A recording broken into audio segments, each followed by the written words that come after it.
So, I truly do believe that us as gamers did not appreciate Super Smash Bros. Ultimate. Did not appreciate what Nintendo, what Team Sora, what Sakurai, Masahiro Sakurai did with that game. It's remarkable. It's a remarkable video game. I would say one of the greatest fighting games ever made. I would say one of the greatest video games ever made. Just in terms of roster alone, and for me, the biggest reason why it is one of the greatest games ever made is because of the love and passion that was put into it. Super Smash Bros. Ultimate is a love letter to all of gaming. It truly is. It is an absolute signed and copied love letter to gaming, and I think that us as gamers consumed it in a way that felt carnivorous. That's kind of the best way I could describe it. And I'm a part of the problem as well. Like, obviously, there are characters that I wanted to see in that game. There are things that I wanted to see in that game that never happened. It was always about want. And we never stopped and smelled the roses. You know, we never stopped and realized, hey, fucking Terry Bogard is in this game. Ryu is in this game. Kazuya is in this game. Just that alone. Just those three characters alone. And the history that are behind those characters. Namco's existence. Capcom. We're talking Neo Geo. You go back to those videos, those presentations where Sakurai would literally talk to you about the history of Neo Geo. Talk to you about, hey, this is a Neo Geo. I know you 14-year-olds out there might not understand this, but this shit right here is important. These things are important. And in a way, Smash Bros. Felt like almost like game preservation with these characters. And even further along the lines, you know, like in the future when they eventually added Sora to the game, that felt also like it was somehow a part of history. Like, here's Sora. This is an RPG that was made. This kind of game might not exist in the future. Yeah, they might be other Kingdom Hearts games, but like, this is history right here. Cloud Strife and Sephiroth. Sephiroth being one of the greatest video game villains of all time. He's the Darth Vader of gaming. He is the greatest gaming villain of all time. He is in Super Smash Bros. We wanted to add this character because of his importance in gaming. And stuff like Simon Belmont, and there's just so much there. There's so much to hold on. There's so much history. And I think that is important, and I think that is something that is sorely missing from so many fighting games, so many standardized games, any video game, is that we are not honoring the legacy. We are not honoring the work that was put in past generations of video gaming.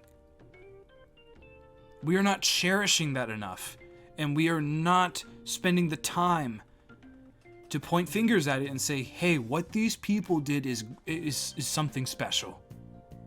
And we want to tell you that. And we want to evolve it in a way that feels special. And I don't know. I really don't know. In Japan, Super Smash Bros. Ultimate is called Super Smash Bros. Special. And I know that has a different meaning in Japan. I know that special is SP is like a meaning. It is ultimate. That is a good translation of the word. But it really does feel like something special. And in and of itself, you know, Super Smash Bros. Ultimate, just having this huge ass roster of all of these excellent characters from all across gaming. Whether you're talking about JRPGs, whether you're talking about classic Nintendo stuff like Mario and Zelda and Link, or classic fighting games like Kazuya and Ryu and Ken and Terry, or Bayonetta or Cloud Strife, all of these crazy characters involved. There will not exist a video game like this ever in existence. I've been wanting to make this video. I've been wanting to talk about this for quite a while, and I haven't found a way to articulate it, and that's been sort of stopping me, but I feel the need to talk about it. I feel the need to mention this, that like, this isn't gonna happen again. We're not gonna see this again. And I go back and I watch these Sakurai presentations, and I look at Sakurai and I'm like, this guy, and I know that it's not just him. I know there are other people involved. There's studio heads at Nintendo and other members of Sora that obviously have input on creating these characters. But when I watch these presentations of Sakurai expressing what these characters are about, you know, what is Terry? Who is Terry? Why is this important that I'm putting this character in the game? I feel immense love and respect for that character. That's what I feel. And that's something that I do not feel for a lot of other video games. That's something that I think that a lot of developers and publishers are not understanding. Is that when a member of your team expresses these things, it makes it feel important to us, even those who don't understand. Now, I grew up playing a lot of these fighting games. I grew up playing Tekken. I grew up playing Street Fighter. I grew up, I played King of Fighters 98. And I know who Kyo is. I know who Terry is. But some people haven't. And when you have a developer looking at you in the eye and saying, hey, here's the reason why this is important. Yeah, we have a trailer. The character looks cool. His model's great. There's a new stage. There's like fucking 25 new tracks added to the game. That's all excellent. But here's the reason why we're doing this. Let me convince you why this character is important. When you have that level of respect for the past, it translates. You know, it definitely permeates within a lot of younger people. And now, hey, I get it.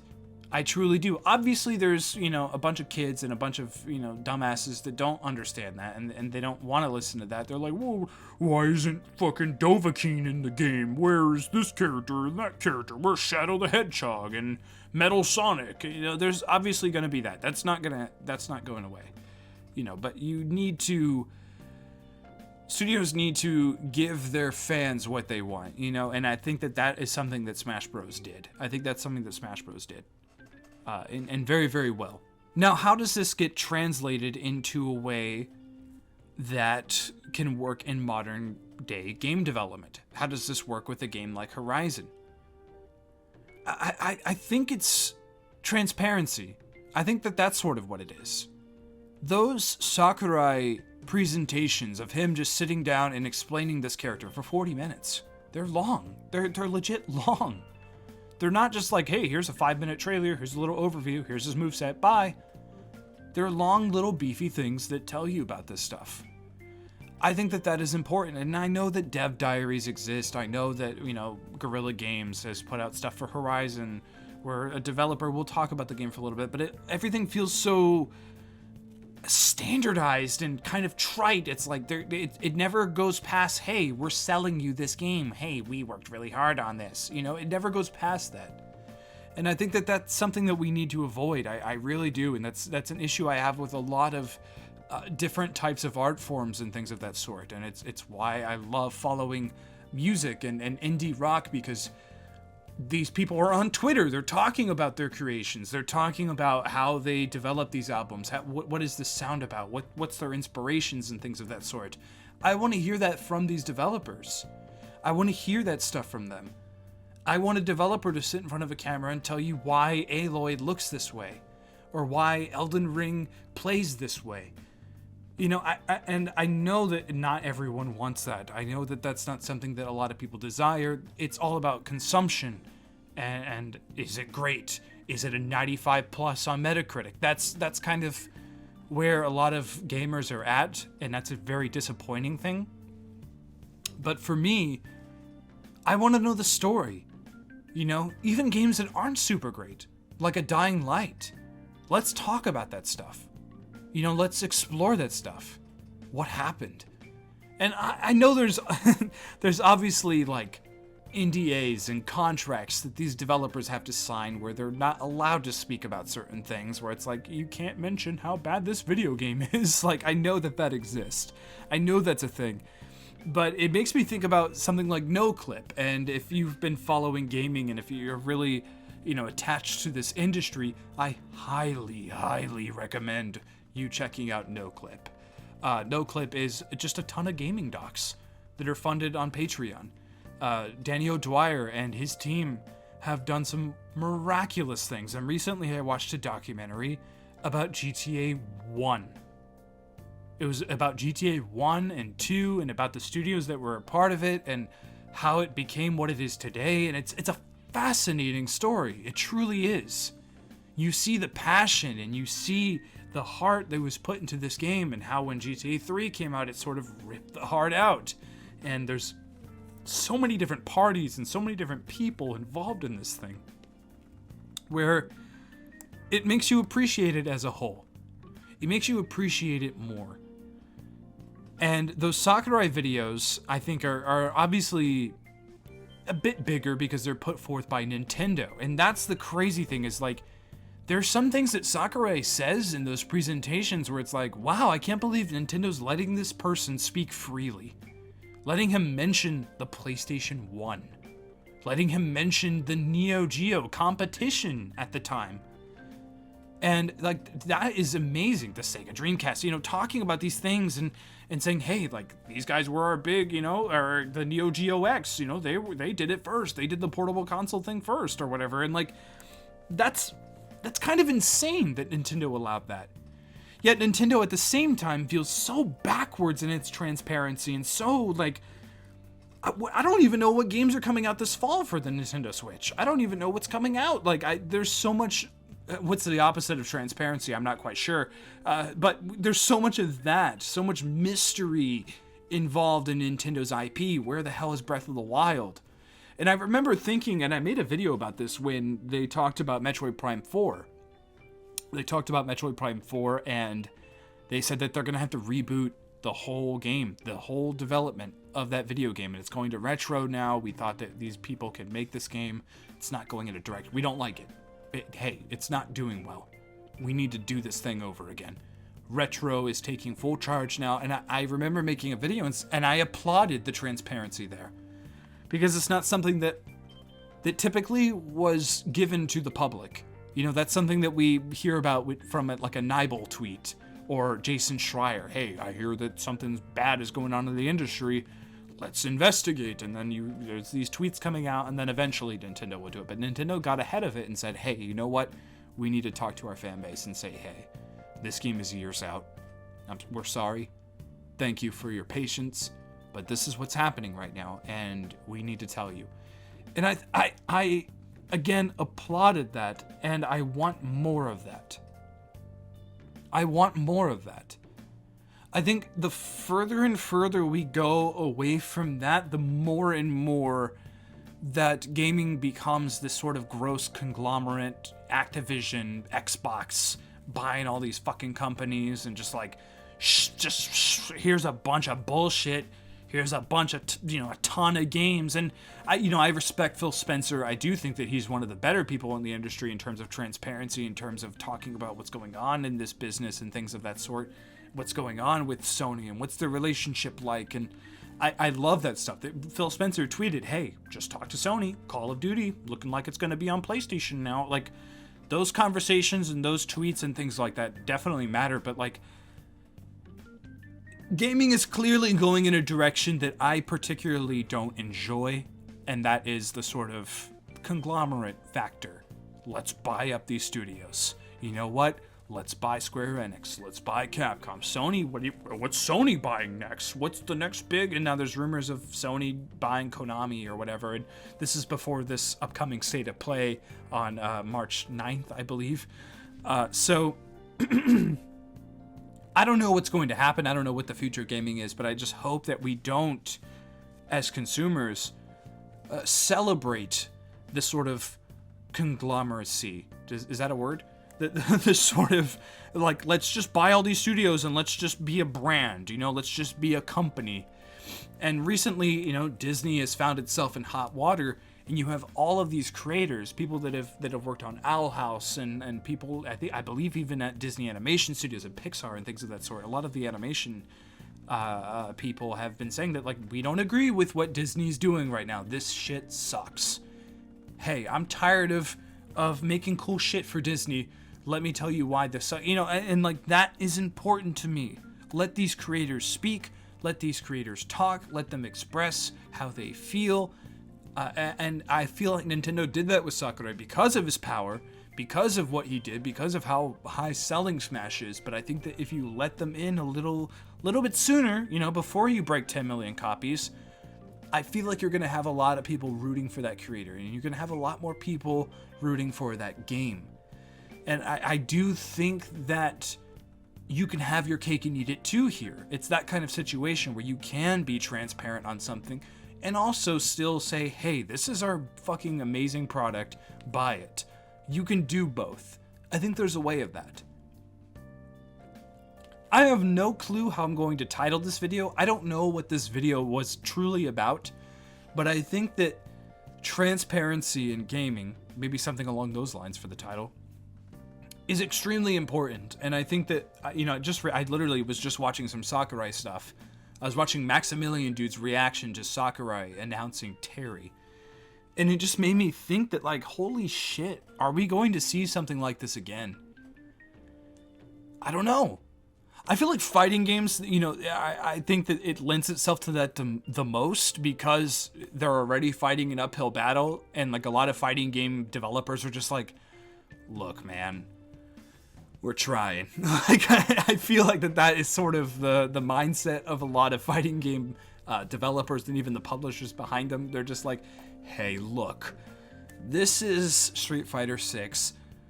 I know it doesn't look like how you want it to, but let me show you some shit.